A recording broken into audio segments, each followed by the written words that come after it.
Unit 4 रासायनिक बल गतिकी यानी केमिकल काइनेटिक्स का लास्ट टॉपिक आर्हेनियस समीकरण। आर्हेनियस ने वेग स्थिरांक और ताप के मध्य में संबंध को बताने के लिए एक समीकरण दिया जिसे हम कहते हैं आर्हेनियस समीकरण। K = A e⁻⁻⁸ यहाँ पर K क्या है? K वेग स्थिरांक है, वेलोसिटी कांस्टेंट। A क्या है? A है आवृत्ति गुणांक, यानी ये एक कांस्टेंट है, इसे फ्रीक्वेंसी फैक्टर आवृत्ति गुणांक कहते हैं। ये क्या है? सक्रियण ऊर्जा, एक्टिवेशन एनर्जी, यानी अणु के अंदर उपस्थित उसकी जो इनिशियल एनर्जी है उसके अतिरिक्त जो ऊर्जा होती है उसे हम कहते हैं सक्रियण ऊर्जा। तो ये हमारा है आर्हेनियस समीकरण। अब इसी समीकरण को हम और आगे ले जाएं तो क्या करें कि हम लॉग लें। क्या लें? लॉग लें। तो दोनों ओर लॉग लें तो ये हो जाएगा लॉग बेस ई के =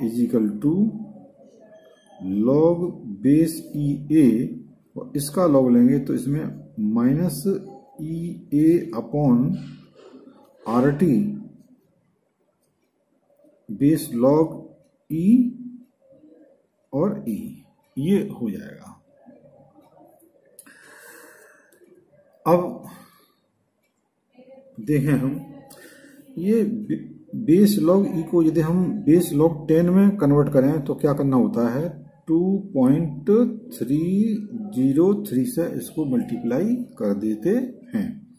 तो ये हो गया अब लॉग बेस 10 के = यहाँ मल्टीप्लाई करना पड़ेगा हमको 2.303।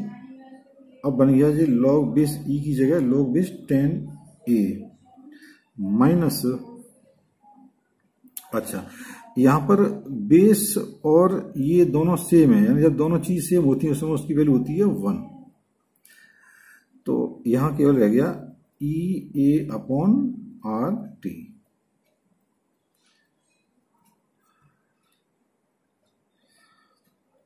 अब क्या करें हम? अब हम एक काम करें कि इसको डिवाइड कर दें। किसने से? 2.303 से पूरे को डिवाइड कर दें तो क्या हो जाएगा? यहाँ तो डिवाइड होगा तो यहाँ रहेगा लॉग बेस 10 के = यहाँ डिवाइड कर दिया 2.303 से तो यहाँ रहेगा लॉग बेस 10A, और यहाँ डिवाइड करेंगे तो ये निकल के आ जाएगा -EA/2.303RT। तो ये हमारा लॉग बेस 10 के = -EA/2.303R1/T plus log base 10A, ये निकल के हमारा आ गया। अब इसको हम रेखा के समीकरण y = mx + c से कंपेयर कर दें तो क्या देखेंगे हम कि जो y अक्ष है वो हो गया log बेस 10 के, यानी ये मैं ऐसे करके ये एक ग्राफ बनाऊं तो ये हमारा y अक्ष है, तो ये हो जाएगा क्या? log बेस 10 के, x अक्ष क्या हो जाएगा? 1/T। ये अच्छा, अब इसमें ये m की वैल्यू है -EA/2.303R। अब चूंकि यहाँ पर माइनस साइन है, इसका मतलब क्या हो गया कि इसमें जो रेखा है, स्ट्रेट लाइन है, वो ऊपर से नीचे की ओर ऐसे आएगी, और ये हमारा हो गया रेखा का ढाल, यानी स्लोप हो गया -K E A upon 2.303 R। और इसमें C यानी इंटरसेप्ट यानी अंतःखंड हो गया हमारा लॉग बेस 10a, यानी यहां से लेकर यहां तक ये जो दूरी है ये हमारा अंतःखंड हो गया C, लॉग बेस 10a। तो हम कह सकते हैं कि slope of the line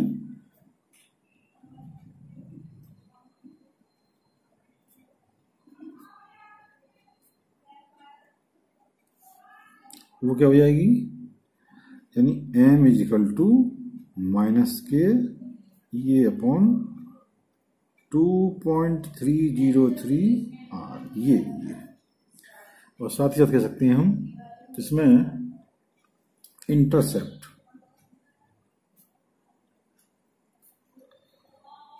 on by axis ये कितना हो जाएगा, ये हो जाएगा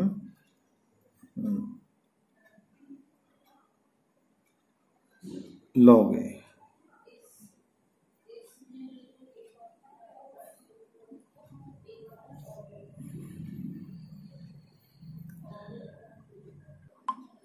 अब प्रश्न उठता है कि सक्रियण ऊर्जा यानी एक्टिवेशन एनर्जी को कैसे ज्ञात करा जाए। तो सक्रियण ऊर्जा को ज्ञात करने के दो तरीके हमारे पास हैं। फर्स्ट मेथड है कि अभी हमने देखा कि किसी रेखा का जो ढाल है वो E A अपॉन 2.303 R है, तो इससे भी हम एक्टिवेशन एनर्जी को ज्ञात कर सकते हैं। दूसरा तरीका हमारे पास है जब हमें दो ताप T1 और T2 दिए हों और उन ताप पर वेग स्थिरांक K1 और K2 हो, उस समय हम कैसे ज्ञात करेंगे एक्टिवेशन एनर्जी को।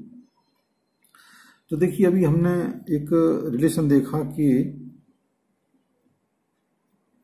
Log base 10 K is equal to minus E A upon 2.303 R T plus log base 10 A, log base 10 A। ये हमने अभी एक रिलेशन देखा। हम क्या करें, इसमें T1 टेम्परेचर पर चूंकि वेग स्थिरांक K1 है, तो एक बार हम टेम्परेचर यहाँ T की जगह T1 टेम्परेचर यूज करें, उस समय K हो जाएगा K1। फिर हम टेम्परेचर T2 पर यहाँ K2 लेंगे, तो दो अलग अलग इक्वेशन बन जाएंगी। जरा बनाएं, तो ये हो जाएगा log base 10 K1 is equal to minus E A R और यहां हो जाएगा T1। इसे मैं इक्वेशन मान रहा हूं फर्स्ट। दूसरा लॉग बेस 10 यहाँ K2 हो गया माइनस E A अपॉन 2.303 और यहाँ टेम्परेचर हो गया T2 प्लस लॉग बेस 2 है। ये हो गया इक्वेशन नंबर 2। अब क्या करना है हमको कि इक्वेशन नंबर 2 से इक्वेशन 1 को माइनस कर देना है। तो देखें,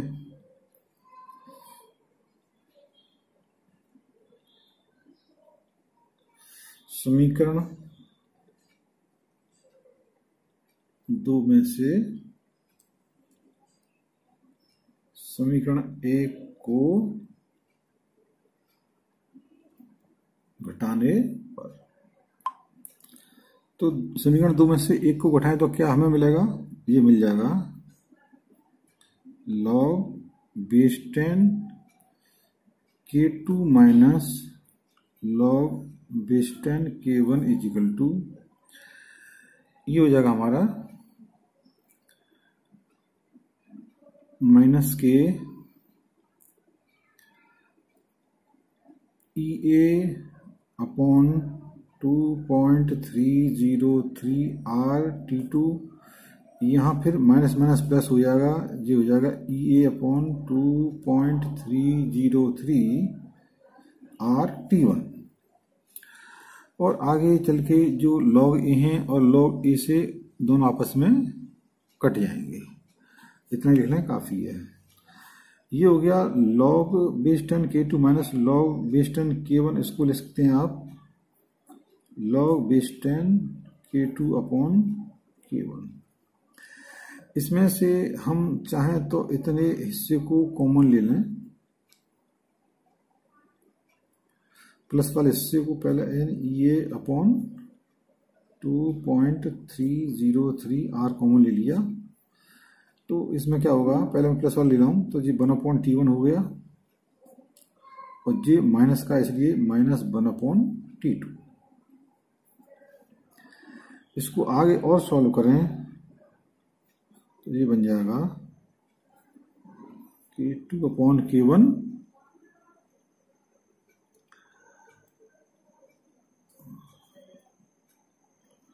इज इक्वल टू EA/2.303।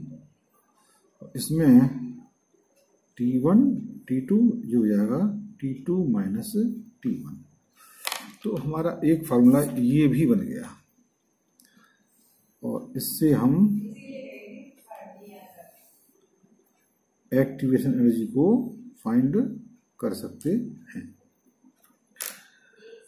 तो इस तरीके से हमने देखा कि अभिक्रिया की सक्रिय ऊर्जा को निकालने के लिए आर्हीनियस ने क्या नियम दिया, ये सब हमने आज देखा, और इस तरह से ये हमारा चैप्टर आज कंप्लीट हो गया।